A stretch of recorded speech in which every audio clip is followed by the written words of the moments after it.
everyone, my name is Hila and welcome to Hila's English Country again. An English book to read today is Magic Treehouse Story, Civil War on Sunday, and we connect to story 4 out of Chapter 3, Field Hospital. And we're now reading at Chapter 5, okay? Because we're reading 2 chapters. And now, let's start it. And here we go. And first, Magic Treehouse Story, Civil War on Sunday.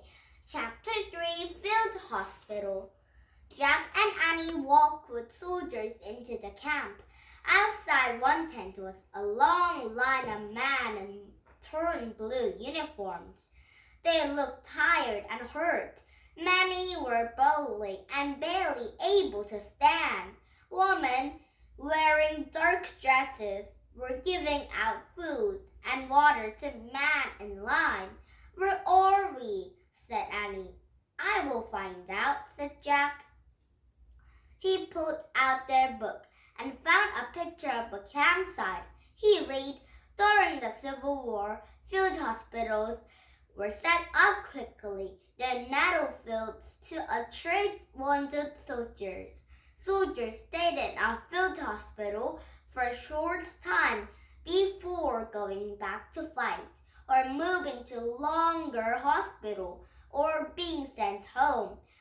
This field hospital is in Bergana took care of over 400 patients."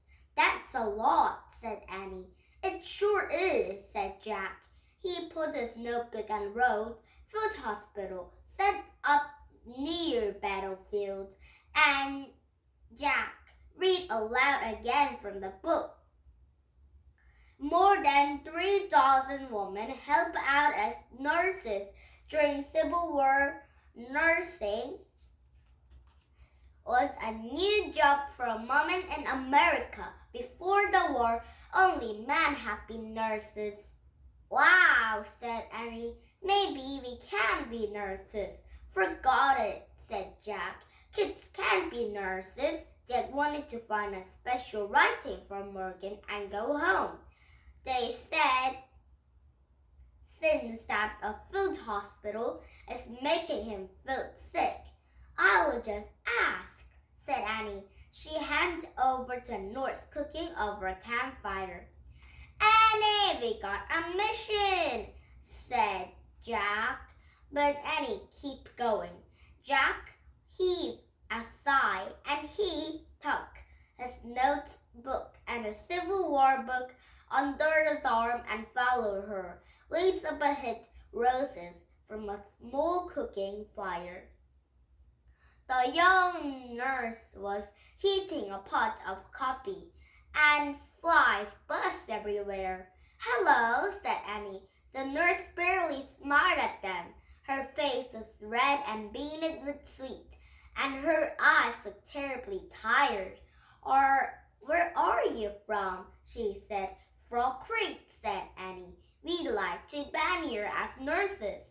A young woman didn't seem at all surprised. "He could gently us some help," she said, sighing. "Some of us have not sleep for days."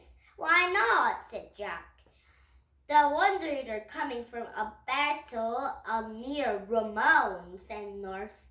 More keep coming. It never seems to end."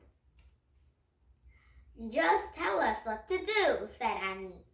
Annie liked to help the nurses, but Jack wanted to go home and find a special writing for a Morgan library. "And while we feed a new patient, you can go to the first 2 tents," the young nurse said. "I've given other soldiers their noon meal." She pointed to a basket filled with bread and potatoes. Next to the ladle was a bucket filled with water. "Anything else?" said Annie. "Just try to give him comfort," the nurse said. "How do we do that?" said Annie. I don't have time to show you, the nurse said, but here's a list of things that can help. She pointed the piece of a paper from an apron pocket and handed it to Annie. Annie read a list for Jack. Be cheerful, lessen sorrow and give hope. Be brave, put aside your own feelings. Don't give up. Follow that list, said Norse, and you can't go wrong. And the nurse took up a copy from a fire and carried to Lina Man. Follow, said Jack. Follow the list. That what? The said, she said, and Jack took a list from her. Don't you get it? He said. This is it. We found it, a special writing for Morgan Library. Something to follow. Yes, said Annie. And Jack put the paper in the knapsack. It was handed right to us, he said, smiling. We can go home now. Oh no, not now, said Annie. We have to help the nurses first. But Annie, said Jack. She picked up a food basket. Then she started to a row of white tents. Wait, we're supposed to leave, said Jack Ricky. Our mission is over. The truth was didn't want to help, but he just wants to around water like a circle soldiers. It was too sad. Bring a water bucket and a ladle, Annie said, and she disappeared inside the first tent. Jack ground. He knew he can't change her mind, and he put wonders, then read the first line. Be cheerful, oh brother, he said, and Jack put a list back in the knapsack and found a heavy bucket. Hurrying carelessly after Annie, he tried to smile. Chapter 4, Freedom Fighters. And now let's do it now. Jack carried a water bucket from the tent, and it seems inside like a nightmare. A tent was a lot stuffy. A dozen injured soldiers lay in smoke coats. Some cooled their food, and another began to water or just moaned, and Jack wanted to rush back inside. But Annie got right to work. She rolled up her sleeves and smiled. Hi, everybody, she said cheerfully. None of them soldiers smiled back. I have good news, she said. We brought lunch. And Annie moved down a row of coats. She handed it a piece of bread and chunks of potatoes. Oh, to patience. You'll be feeling better soon, she said to a sick man. You will see your family again, she told the other. And Jack looked around nervously. He wasn't sure what to do. Keep them water, Jack, Annie would call to him. And Jack saw a thin cup beside each man's coat, and he picked it up first cup. Carefully, he used a ladle to fill with water and keep his eyes down. Jack handed cup a patient. He felt shy and uncomfortable.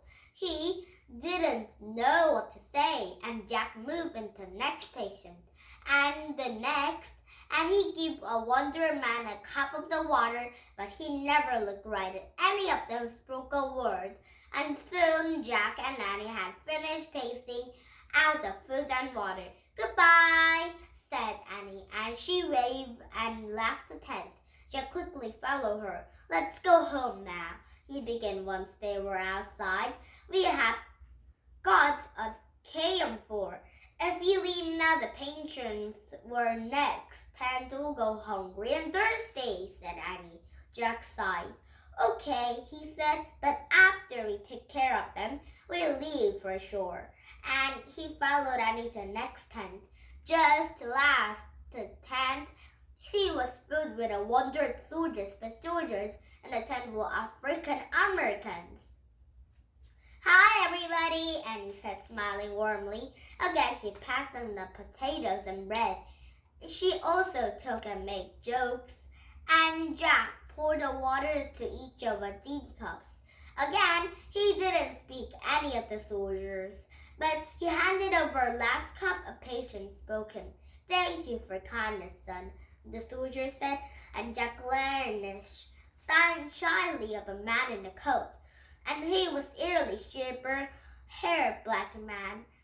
"Oh, you're welcome," said Jack. He tried to think of something else to say. He remembered any cheerful words. "You'll be getting well soon," he told the patient. "You'll be with your family again," the man shook his head. "And no, I'll never meet my family again," he said quietly. "My wife and my children were sold long ago." "Sold?" said Jack. "Yes, you old slave," said man. "Oh, you're a slave?" asked Jack. "All of us in the tent were just slaves," said man.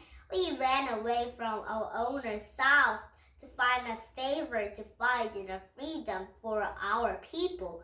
I ran barefoot for over 30 miles and getting anyone soldiers that come for cakes to attic," said man fell silent. "You're very brave, freedom fighter," said Jack. "Thank you, son," said a man close to his eyes.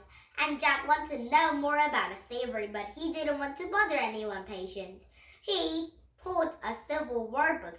He found a picture of an African American standing in a platform. The man and the woman and the children and chains in their hands and their feet. And Jack read in 1800s, the United States was divided and our Asia was slavery. And the North went to a country and all slavery. But the South wanted to keep us slaves because more than 4 million American and African slaves are working a huge patient for a fields here. And the staggering between the North and the South led a civil war.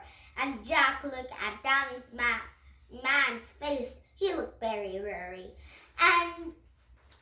And Jack pulled up noses and list of rules from a nice pack. "Listen, sorrow and give hope," he said. And Jack put his list away. He seized to close the bed and spoke a soft voice. "Monday, your great-great-grandchildren will be doctors and lawyers," he said. And the man opened his eyes. Jack went on. "They'll be ranch, government, and schools. There's century and Januaries and teachers and barbers," said man, staring at children in Jack's eyes. "Can you see my future, son?" he said. Jack nodded. "In a way," he said. And the man smiled a beautiful smile. "Thank you, son," he said. And he closed their eyes again. "Good luck," whispered Jack. He hoped a grand man to enjoy freedom. "Ready to go home now, Jack?" said Annie. Jack finished passing the food, and Jack nodded. As he and Annie stepped out of a tent, I heard someone shout, "She's back!" And horses drove Megan and my parents to camp. "Who's back?" Annie said. "Cara Blayton," patient said. "She runs the hospital." "Cara Blayton?" said Annie. "I don't believe it. Who's Cara Blayton?" said Jack. He'd heard the name before, but he couldn't remember who it was. "Who's Cara Blayton?" said Annie. "Are you nuts?" And she ran to meet a wagon. Chapter 5, The End of a Battlefield. And tomorrow we're starting at Chapter 5 and then I'm reading at Chapter 7. Okay? And thank you for coming to my YouTube now. And please thumbs up my YouTube. And now, see you tomorrow. And bye-bye, friends.